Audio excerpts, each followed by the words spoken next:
President Marcos, congratulations. Ang henyo mo talaga, antindi mo ha. Habang ikaw ay nagsasalita, ay lumalabas yung laman ng iyong utak. Kahapon po, ang ganda po ng aming interview kay dating ES Attorney Vic Rodriguez. At talaga namang pinaalam sa atin kung ano talagang problema dito sa blank items. At ito si Marcos, kung ako talaga kay Marcos, or kung ako man ang anak niya na si Sandro, ipasisante niya yung political advisor nitong si Marcos. Kasi talaga naman, wala ata siyang buka ng bibig na may tama. Actually, hindi po mali yung sinasabi ni Marcos. Maling-mali talagang. Ewan ko sayang kung ano, sa dami mo ng pera at sa lakas ng iyong kapangyarihan, ay ikaw ay hindi pa makakuha ng maayos-ayos na political advisor. Talagang wala eh. Well, anyway, alam naman natin nung election, gumanda po ang medyo ang kanyang diskarte sa buhay dahil ang nagpapayo sa kanya si ESB. Ngayon, dating ESB, ngayon talagang parang sabit-sabit, akalain mo. Sinabi niya before, walang pumasok na baril ni isa diyan sa siege sa KOJC sa Davao. Doon pa lang sablay na siya. Nagbuka siya ng bibig.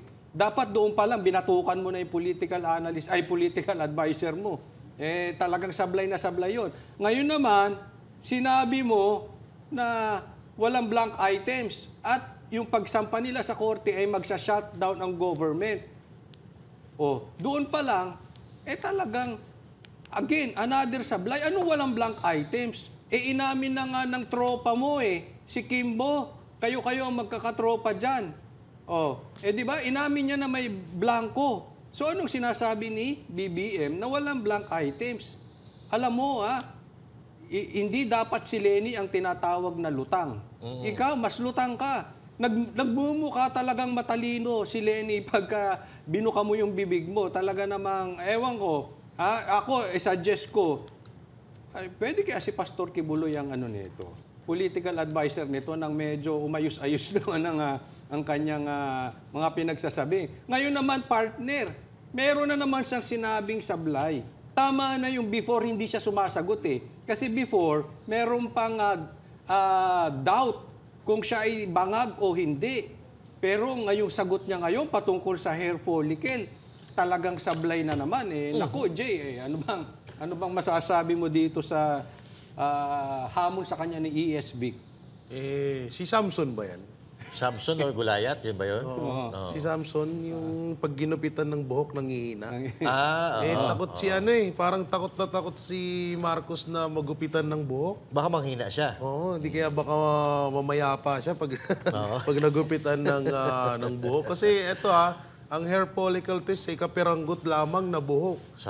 Ang kukunin sa'yo. So nagawa na yan ni Congressman Pulong at nila BP Sara at yung Ipanaw. Sa Ipanaw party list na sila Doc Lorraine, sila Ka Eric at si Attorney.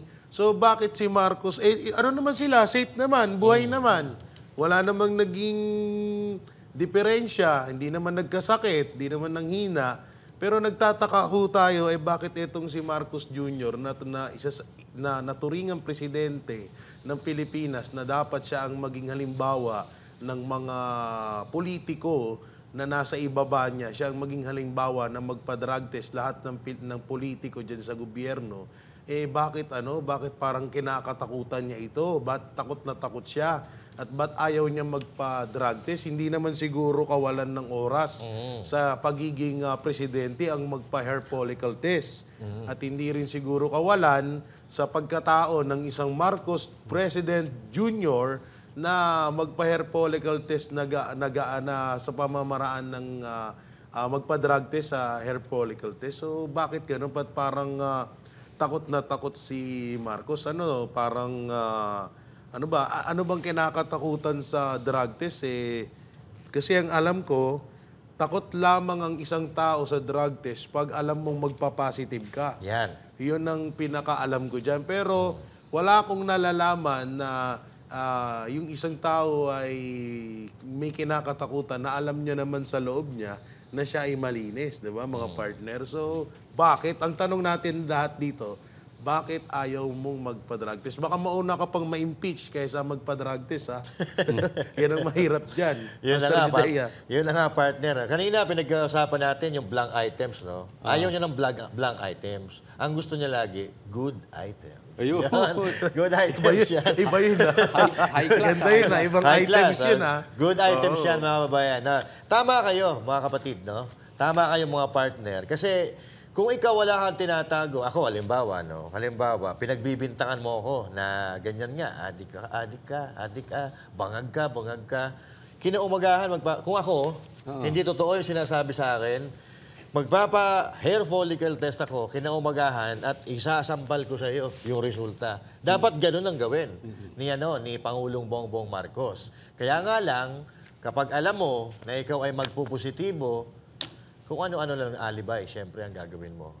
Ako hindi ko naman sinasabi na magpupositibo ka. Pero sa sa behavior mo na ilang taon na pinapanawagan ng taong bayan na ikaw ay magpa-drug test, wala kumakasa sa inyo eh.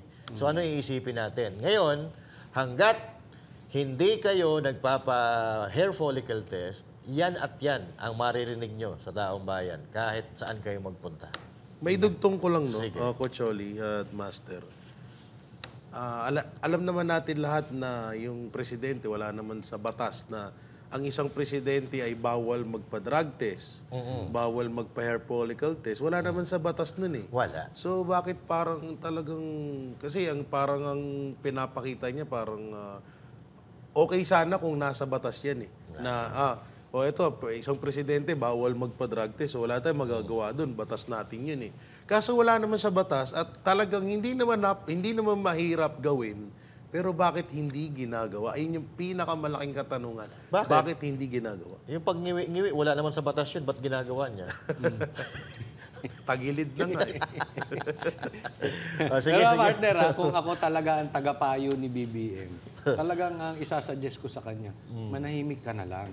Total, meron ka namang mga ensimada vloggers, hayaan mo na, tuloy na lang natin yung ginagawa natin dati na tahimik ka, pagka may issue, tahimik ka, pahipahinga ka lang dyan, tulog-tulog ka lang. Tapos yung mga ensimada vloggers, sila na lang bahala. Ganon. Kasi at least yun, may doubt pa, may benefit of the doubt pa. Pwedeng ibigay sa'yo na, hindi lang mapagpatol talaga si BBM.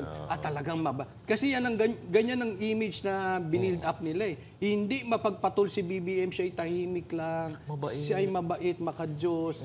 Tapos tagatanggol itong mga ensimada, no? Siguro nawalan na rin ng views yung mga ensimada kaya siguro siya na pinagtanggol niya na 'yung sarili niya pero dapat binatukan mo yung tagapayo mo kasi mali. Talagang sablay siya doon sa binanggit niyang 'yon. Tama si Jay. Wala naman sa batas 'yon.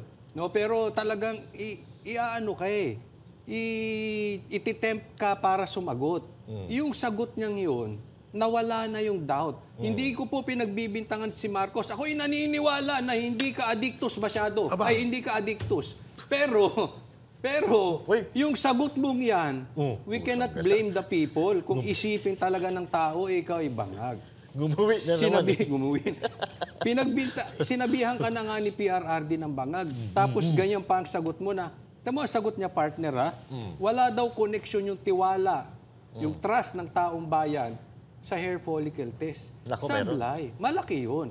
Kasi pag ang ating Pangulo, for discussion purposes, ay addict, napakalaking problema natin yun. Ultimo nga driver, ultimo piloto, hindi pwedeng addict. Presidente pa. Sige, Coach. Ang naghahamon nito, malaking bagay hindi lang kung sino-sino katulad ko. Kasi ang nagtanong nito, ang kanyang dating ES. Ito'y malapit. Kumbaga kay PRRD, parang ito'y si Pastor Kibuloy. Yan. Kadikit. Alam nyo, si Atty. Vic, alam ko maraming alam to. malaki ang pinagsamahan, matagal na silang magkasama ni BBM. At sa katunayan, dati, kaibigan ko na si Atty. Vic since high school.